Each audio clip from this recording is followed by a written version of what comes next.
오늘은 마음에 견고한 성벽을 세워라, 마음에 견고한 성벽을 세워라 라는 제목으로 함께 말씀 나누도록 하겠습니다. 대부분의 사람들은 자신의 삶이 잘 지켜지길 바랍니다.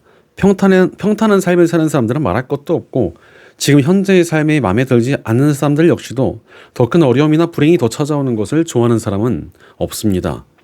그러다 보니 인류의 역사는 항상 지키기 위한 싸움의 연속이었습니다. 동굴 속으로 숨기도 하고 울타리도 치고 집도 지었습니다. 그러다가 끝내는 거대한 성벽을 쌓아 올리기도 했습니다. 자신과 자신의 가족들, 민족과 나라를 지키기 위해서 여기저기 성벽을 쌓아 올렸던 것입니다. 그러나 삶을 지켜낸다는 것은 결코 쉬운 일이 아니었습니다. 외부의 적들이 쳐들어오기도 했고 갑작스러운 고난들이 찾아올 때도 있었기 때문입니다. 그래서 불안감에 시달리는 분들이 굉장히 많습니다. 내 삶이 지켜지지 않으면 어쩌나 하고 최악의 경우를 상상하며 걱정하는 것입니다. 항상 온갖 걱정들을 다시 한번 꺼내보고 또 이런저런 위기의 상황에 대해서 혼자 상상하고 그것 때문에 불안해하고 두려워합니다.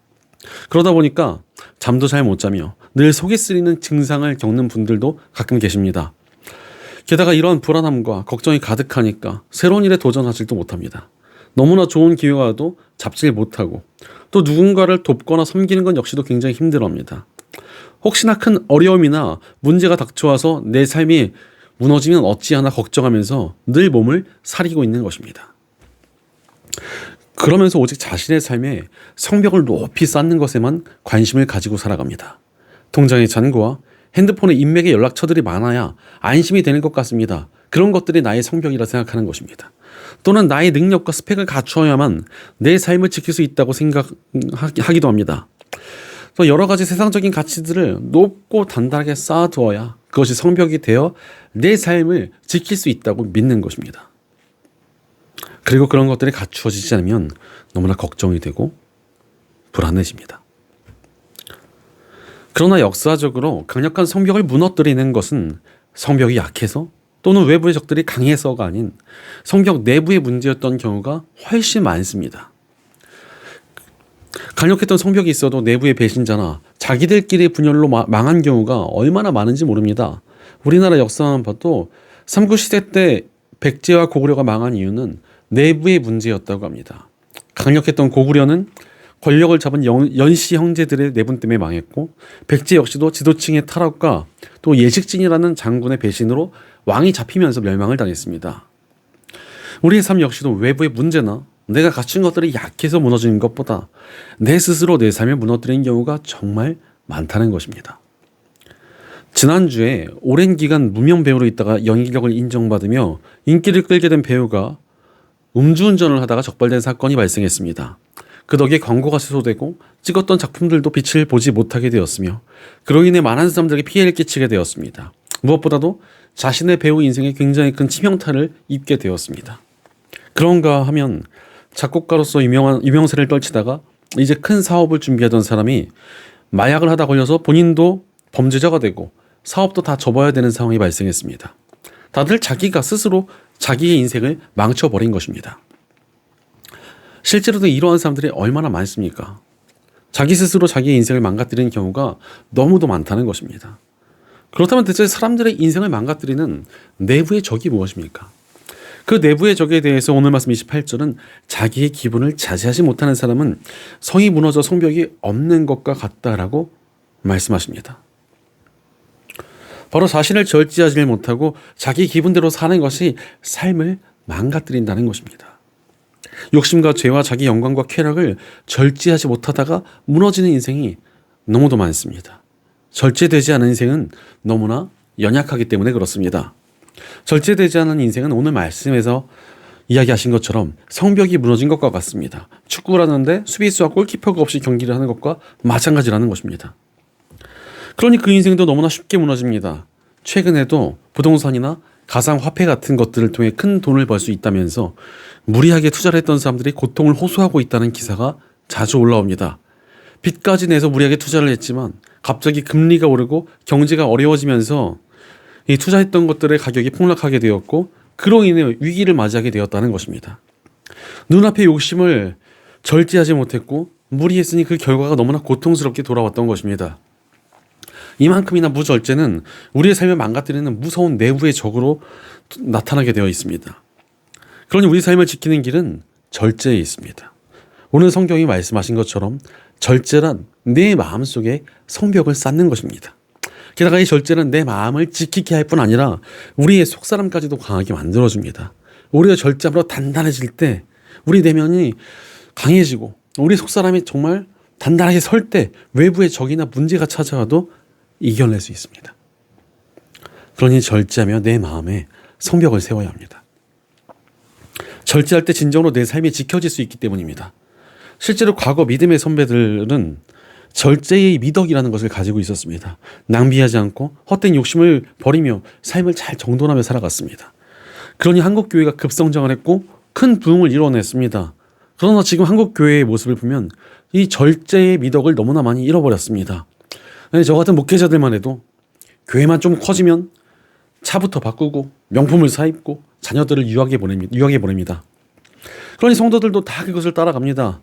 이 한국교회 안에 욕심에 대한 절제가 너무나도 희미해져 있습니다. 다들 더 많은 돈, 더 큰 명예, 더 좋은 학벌, 더 큰 집, 더 좋은 차, 더 많고 좋은 것들을 구하는 것에만 정신이 팔려 있습니다. 지금 한국교회가 연약해져 간다고 하는데 그 원인이 아주 멀리 있지 않습니다. 제어되지 않은 신앙은 힘을 잃어버리기 때문에 그렇습니다. 지금 미국도 마찬가지입니다. 요즘 미국에서는 한 켤레에 수백만 원, 수천만 원씩 하는 운동화들이 열풍이라고 합니다. 그런데 어떤 사람이 미국에서 인기를 끌고 있는 이 젊은 목회자들, 찬양 사역자들이 그런 비싼 운동화를 신고 다닌다는 것을 발견하고 그것을 조사해서 비판하는 책을 썼습니다. 그러니 다들 변명을 하고 부끄러워하는 일이 발생했습니다. 그러나 그런 사건들로 인해서 그들의 영향력이 굉장히 줄어들었다는 것은 부인할 수 없는 사실일 것입니다. 비슷한 예로 우리나라의 어떤 스님이 승복을 입고 또 거기에다가는 또 수백만 원짜리 운동화를 신고 걸어가는 사진이 인터넷에 올라와 조롱을 당했습니다. 위에는 정말 겸손해 보이고 아주 검소해 보이는 승복을 입었지만 밑에는 너무나 명품 비싼 운동화를 신고 있는 거예요. 그런데 왜 이런 것들에 사람들이 관심을 가집니까? 어떤 종교를 막론하고 절제되지 않는다면 그들의 진실성이 훼손되고 그들을 믿고 싶어하지 않기 때문에 그렇습니다. 즉 절제되지 않는다면 힘과 영향력은 사라지게 되어 있습니다. 무절제할 때 능력도 없고 영향력도 나타날 수가 없다는 것입니다. 바로 절제에서 영성과 능력이 나타날 수 있기 때문에 그렇습니다. 예를 들어 구약의 말라기 선지자 이후 400년간이나 하나님의 선지자가 나타나진 않았습니다. 그러니 이스라엘 민족들은 하나님께서 우리들을 버리신 것이 아닌가 하며 절망했습니다. 그런데 사실 이 400년 동안에 자기 스스로 선지자라고 외쳤던 사람들이 무수히 많이 나타났었습니다. 그러나 그들 중에 제대로 인정받은 사람들이 없었던 것입니다. 그러다가 세례 요한이 등장하니 드디어 하나님의 선지자가 나타났다며 사람들이 기뻐하고 좋아하며 그를 인정해 주었습니다. 당연히 세례 요한은 진짜로 하나님께서 보내신 사람이니까 인정받은 것이지만 무엇보다도 그의 모습에 절제가 있었기 때문에 인정받은 것이 아니겠습니까? 성경은 세례 요한이 석청과 메뚜기를 먹고 가죽옷을 입었다고 기록하고 있습니다.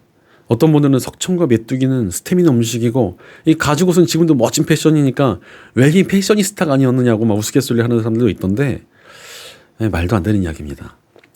석청과 메뚜기와 가죽옷은 가장 초라한 것들이었고 그것들은 바로 요한이 절제의 사람이었다는 것을 증명하는 것들입니다. 게다가 사실 세례 요한은 가진 것이 없는 사람도 아니었습니다. 당시 상류 계층이었던 제사장의 아들이었음에도 그는 절제의 미덕을 보여주었던 것입니다. 바로 그에게 절제의 능력이 나타났던 것입니다. 그러자 그의 말에 힘이 실렸고 사람들이 변화되었으며 예수님이 오실 길을 닦는 놀라운 역사 속에서 그가 쓰임받게 되었던 것입니다. 우리도 마찬가지입니다.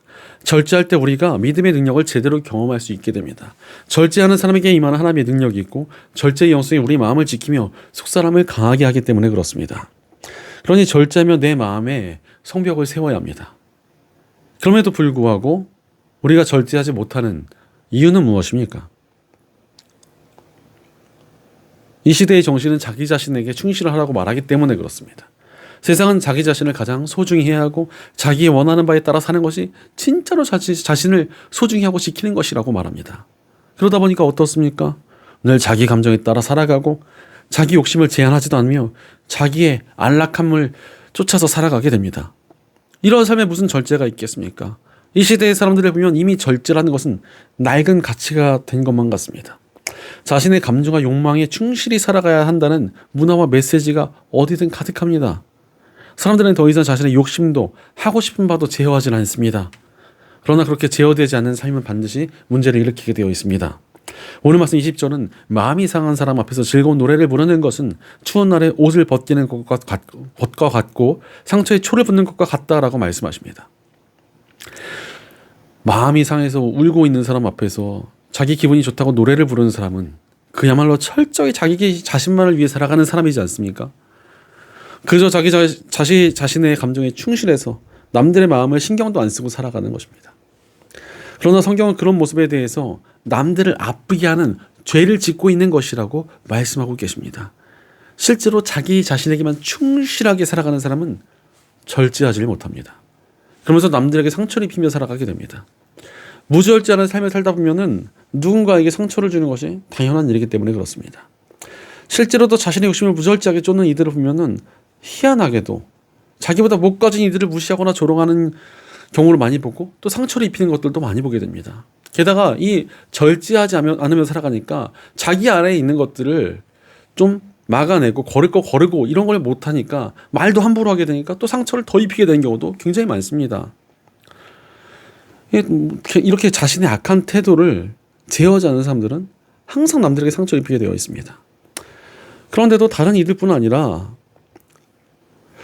그런데 정말 중요한 문제는 다른 이들뿐 아니라 자신의 영혼을 이 무절제라는 죄악에 던져놓고 있으니까 자기 영혼이 가장 크게 상처를 받습니다.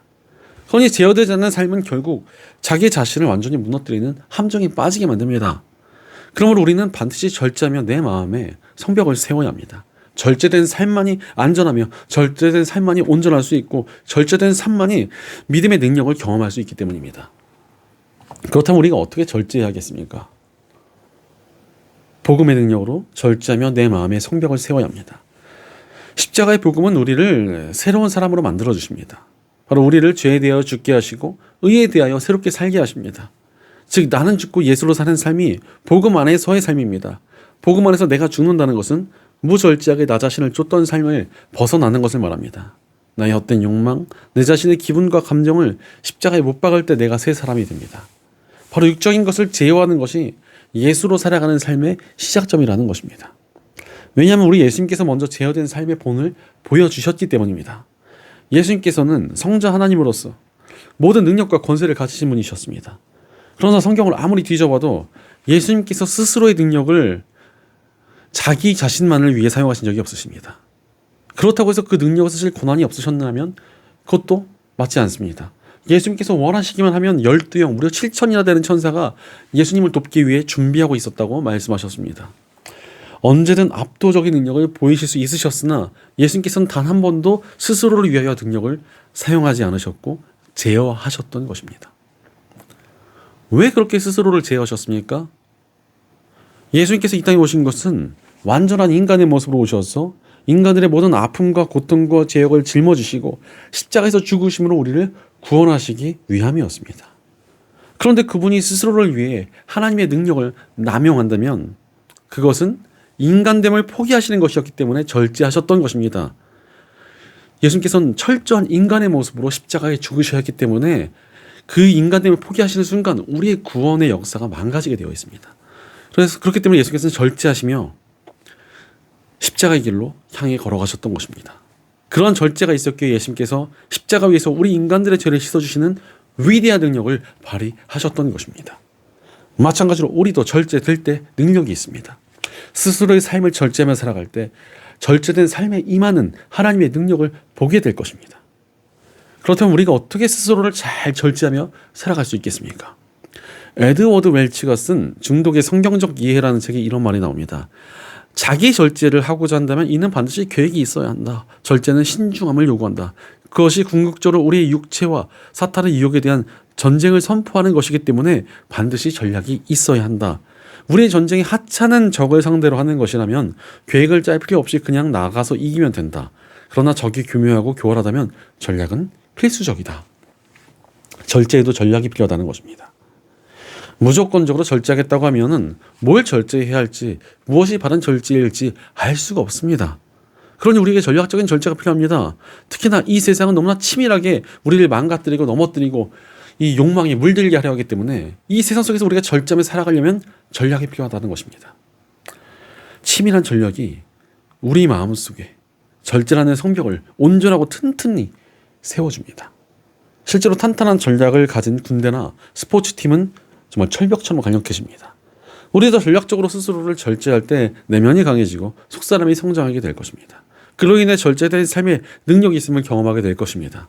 그러니 전략적으로 절제하며 내 마음의 성벽을 세워야 합니다. 그렇다면 구체적으로 어떻게 절제된 삶을 살아가야겠습니까? 첫째로 좋은 것들을 절제하며 내 마음의 성벽을 세워야 합니다. 사람들이 언제 제일 절제하기를 힘들어합니까? 사람들은 좋아하는 것 앞에서 절제하기를 굉장히 힘들어합니다. 오늘 말씀 16절을 보니까 꿀을 발견하면 적당히 먹어라. 안 그러면 토하게 될 것이다. 이렇게 경고하고 계십니다.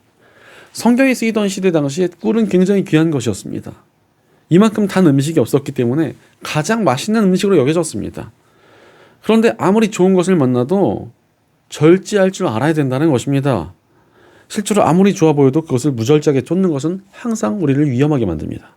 그 좋은 것이 우상이 되어버리기 때문에 그렇습니다. 아무리 좋은 투자라도 그것에 목숨을 걸고 쫓아가면 그것이 우상이 되어 나를 짓누릅니다. 예를 들어 돈이나 학벌이나 투자나 인맥이 왜 나쁘겠습니까? 좋은 것들입니다. 그러나 그것들을 무절제하게 쫓으면 그게 우상이 되고 그것이 나를 파괴합니다. 하나님보다 내 눈에 좋아 보이는 가치들을 의지하고 쫓으면 그것이 우리에게 와서 주인 행세를 하려 하기 때문입니다. 그런데 우리의 주인 되시는 하나님이 아니라 다른 가치들이 우리의 주인이 되어 우리를 휘두르려 하니 우리의 삶이 제대로 될 리가 없지 않겠습니까? 마찬가지로 좋은 관계들 속에서도 절제해야 됩니다. 오늘 말씀 17절은 이웃이라도 너무 자주 드나들어선 안 된다고 말씀하고 계십니다. 아무리 좋은 관계, 괜찮은 사람이라도 그 사람과 관계를 맺는 것에 있어서 절제가 필요하다는 것입니다.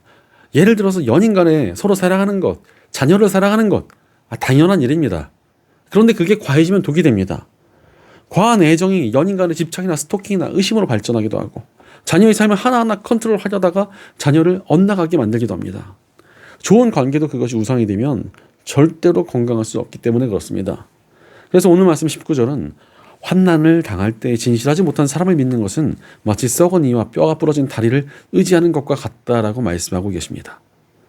세상에 진실한 사람이 누가 있겠습니까? 누구도 완벽하게 진실할 수가 없습니다. 즉 인간은 의지할 대상이 아닙니다. 마찬가지로 인간이 만든 모든 가치 역시도 의지할 대상이 될 수가 없습니다.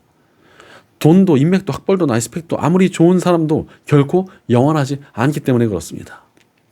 그러니 아무리 좋은 것이어도 그것을 과도하게 쫓고 의지하는 것은 나를 파괴하는 무절제함이 되어버립니다. 그렇다면 우리는 어찌 해야 됩니까? 다른 무엇보다도 하나님을 의지해야 됩니다. 오직 하나님만 의지하는 선한 마음이 우리 안에 절제의 영성을 키워줍니다. 하나님만 의지할 때 좋아 보이는 것들의 마음을 완전히 빼앗기지 않을 수 있기 때문에 그렇습니다. 예전에 이 청년들의 연애에 대해서 강좌를 할 때 굉장히 강조했던 것이 있습니다. 서로 좋아하면서 가까워지는 것은 당연한 일이지만 하나님과 점점 가까워지는 관계가 있는 반면 하나님과 점점 멀어지는 관계가 있다는 점입니다. 하나님을 최우선으로 두고 하나님을 사랑하며 함께 신앙을 성장시켜가면서 교제할 때 그 관계는 더욱 풍성해지고 복되어집니다. 하나님께서 그런 관계에 더욱더 복주시고 은혜를 베푸시기 때문에 그렇습니다. 그러나 서로만 바라보며 점점 서로에게만 파고들면 그 관계는 죄에 빠지고 무너지게 될 때를 너무나 많이 보아왔습니다. 그런데 연인뿐 아니라 부모 자식 간에도 아니면 우리가 어떤 일을 할 때도 돈을 벌거나 공부를 하고 무엇을 준비하는 과정을 보아도 다 마찬가지였습니다. 그것들에만 집착할 때는 그것들이 우상이 되어버리고 내 삶에 망가뜨리는 경우가 될 때를 많이 보았습니다. 하지만 하나님 앞에서 절제될 때 그 모든 것들이 진정으로 복되어지는 것을 우리가 보게 될 것입니다. 그러니 우리 앞에 있는 모든 좋은 것들을 무절제하게 쫓지 말고 하나님 안에서 절제하며 내 마음에 성벽을 세워야 합니다. 그렇게 좋은 것 앞에서도 스스로를 절제하며 마음의 성벽을 세워 더욱 하나님께서 복되게 하시는 삶을 사는 우리가 되시기를 간절히 축원합니다. 둘째로 관계 속에서 부정적인 것들을 절제하며 내 마음의 성벽을 세워야 합니다. 우리가 반드시 절제해야만 하는 부분이 어디입니까? 바로 관계입니다. 관계가 너무나 중요하기 때문에 그렇습니다. 관계 속에서 나오는 부정적인 부분들이 절제되지 않으면 그것이 나의 영혼을 망치고 나의 거룩함을 무너뜨려서 끝내 우리 삶을 쓰러지게 만들기 때문에 그렇습니다. 사실 혼자 거룩하다 절제한다 말하기 쉽지만 그것은 관계 속에서 증명이 되어야만 합니다. 실제로 관계 속에서 절제하지 못하는 사람은 결코 온전할 수가 없습니다. 그래서 오늘 말씀 18절은 거짓말에 대해 경고를 하십니다. 관계 속에서 거짓된 사람은 흉기와 같다는 것입니다. 그럼에도 관계 속에서 상황을 모면하기 위해 내가 유리한 고지를 얻기 위해 또 이득을 얻기 위해 거짓말을 해대는 사람들이 얼마나 많습니까? 그러나 그 악함을 절제해야 된다는 것입니다. 그 거짓말이 다른 사람들을 해치는 흉기가 되고 그로 인한 대가를 치를 것이기 때문에 그렇습니다. 또한 23절은 험담에 대해서도 경고하고 계십니다. 사실 누군가를 향한 험담이 얼마나 재미있습니까? 남 이야기만큼 재밌는 것이 별로 없는 것 같습니다. 그러나 그것이 오히려 자신을 찌르는 칼로 돌아온다는 것입니다. 그러니 관계 속에서 남을 험담하는 것도 절제해야 됩니다. 또한 오늘 말씀 21절과 22절은 원수를 갚는 것에 대해서 말씀하고 계십니다. 사실 우리가 관계 속에서 원한을 가지거나 분노할 때가 얼마나 많습니까? 그러나 그것들을 절제하는 것이 필요하다는 것입니다. 게다가 성경은 복수심과 분노 대신 원수를 품어주라고 말씀하십니다. 여기에 참 많은 인내와 노력이 필요하지만 그 절제에 엄청난 능력이 있습니다. 예를 들어 미국의 링컨 대통령에게는 정말 원수 같은 존재가 하나 있었습니다. 변호사 시절부터 에드윈 스탠턴이라는 사람이 링컨을 촌스럽다며 무시했고 고릴라 닮았다는 인격적인 모독과 링컨이 대통령이 되는 것은 국가적 재난이라는 망언까지 해댔습니다. 그런데 대통령이 당선된 링컨은 그를 국방장관에 임명합니다. 그래서 사람들은 왜 그런 원수 같은 자를 그런 높은 자리에 임명하십니까? 라고 따졌습니다. 그러나 링컨은 그 사람처럼 뛰어난 인재는 존재하지 않고 원수를 갚는 것은 하나님께 있으니 나는 그를 품겠다라고 그를 국방장관에 세워줍니다. 그러자 에드윈 스탠턴은 정말 뛰어나게 그 일을 감당했고 남북전쟁이라는 국가적인 위기 상황에서 정말 큰功을 세웠습니다. 훗날 링컨이 암살당했을 때 스탠턴은 자신이 젊은 시절 그리도 모욕했던 링컨의 관 앞에서 여기에 가장 위대한 사람이 누워있다며 대성통곡을 했다고 합니다. 분노와 복수심을 절제하니 사람이 변화되었고 오히려 사람을 얻는 능력이 나타났던 것입니다. 우리도 마찬가지입니다.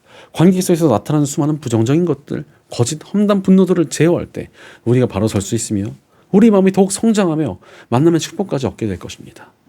그러므로 관계 속에서 절제하는 것만큼 내 삶을 온전하게 세워주고 복되게 하는 것이 없습니다. 관계 가운데 절제할 줄 아는 사람에게 하나님께서 은혜와 복을 베풀어 주시기 때문입니다. 그러니 관계 가운데 부정적인 것을 절제하며 내 마음의 성벽을 세워야 합니다. 관계 속에서 스스로를 절제하며 바로 서서 오히려 더욱 성장하고 하나님께서 복되게 하시는 삶을 사는 저와 여러분 되시기를 간절히 축원합니다. 셋째로 영적으로 절제하며 내 마음의 성벽을 세워야 합니다. 우리에게 절제가 필요한 정말 필수적인 이유가 무엇입니까? 절제해야만 내 영혼이 지켜질 수 있기 때문에 그렇습니다. 오늘 말씀 25절과 26절은 좋은 소식과 나쁜 소식을 비교하고 있습니다. 좋은 소식은 맑은 냉수와 같지만 나쁜 소식은 오염된 물과 같다는 것입니다. 그런데 여러분은 어떤 물을 주는 사람입니까? 우리가 영적으로 온전하고 바르게 서 있다면 우리는 생수를 주는 사람이 될 것입니다. 우리가 복음 안에 바로 서서 좋은 소식인 복음을 전하는 일에 기여한다면 우리를 통해 많은 사람들이 힘을 얻고 구원받는 역사가 나타날 것이기 때문에 그렇습니다. 무엇보다도 하나님께서 그를 기뻐하시니 그의 삶이 복되어지게 되어 있습니다. 그러나 크리스천들이 악에 넘어지는 것은 나쁜 소식을 주는 것과 같습니다. 세상에 실망을 주고 하나님께도 실망을 안겨드리는 것입니다. 그러니 그 삶이 어찌 복되어질 수 있겠습니까? 우리는 영적으로 바로 서서 생명수를 주는 것과 같은 사람이 되어야 합니다. 그래야 우리 삶이 바로 세워지고 온전해질 수 있습니다. 그렇다면 우리가 어찌 영적으로 바로 설 수 있겠습니까? 두 가지를 조심해야 됩니다. 먼저는 교만입니다.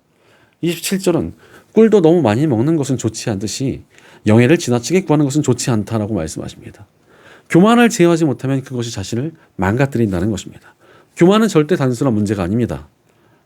교만은 하나님을 적극적으로 대적하는 정말 위험한 독과 같은 죄이기 때문에 그렇습니다.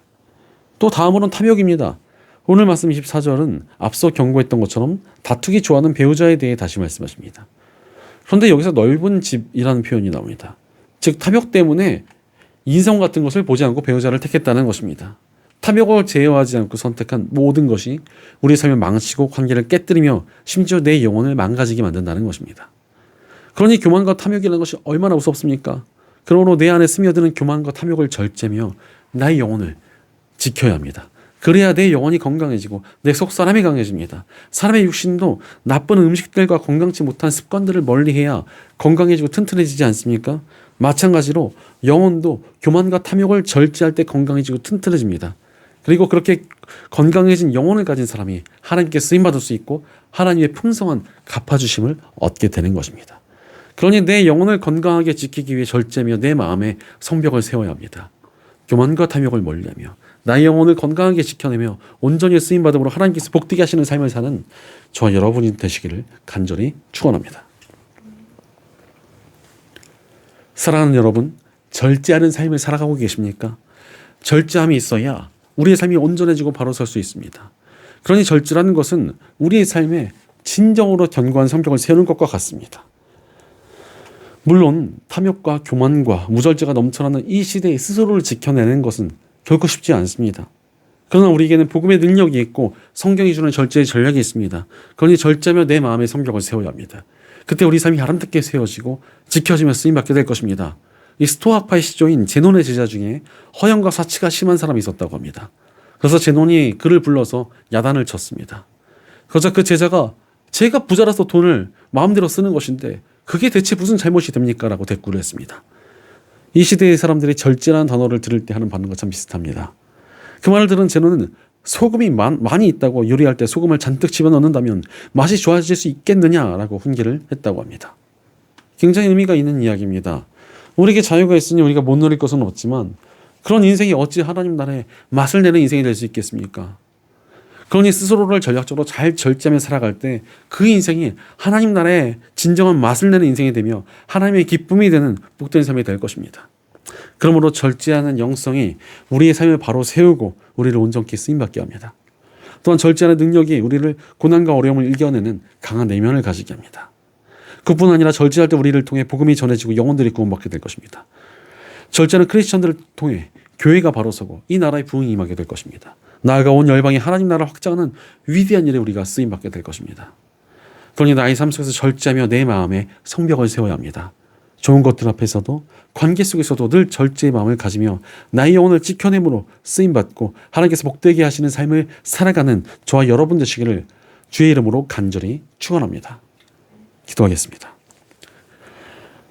언제나 우리의 삶을 보호하시고 성장케 하시는 하나님 감사합니다. 하나님께서 우리의 삶을 책임지고 계시는데도 우리가 스스로의 힘과 세상적인 가치들로 내 삶을 지켜보겠다며 무절제하게 살아오지는 않았는지 우리의 삶을 돌이켜봅니다. 그러나 이제 오직 주님만 신뢰하고 의지하며 온전케 서기 원합니다. 사라져버릴 세상의 가치와 헛된 욕심을 절제하는 삶을 살게 하여 주시옵소서. 교만과 탐욕에 우리를 물들이지 못하도록 우리의 영혼을 지켜주시옵소서. 늘 절제의 영성을 가지고 온전히 있어서 쓰임받는 우리가 되게 도와주시옵소서. 우리 공동체 가운데도 함께 해주셔서 서로를 격려하며 함께 절제함으로 쓰임받는 공동체가 되도록 우리를 도와주시옵소서. 늘 우리의 삶을 책임지시고 보호해 주시는 우리 주 예수님의 이름으로 기도드립니다. 아멘.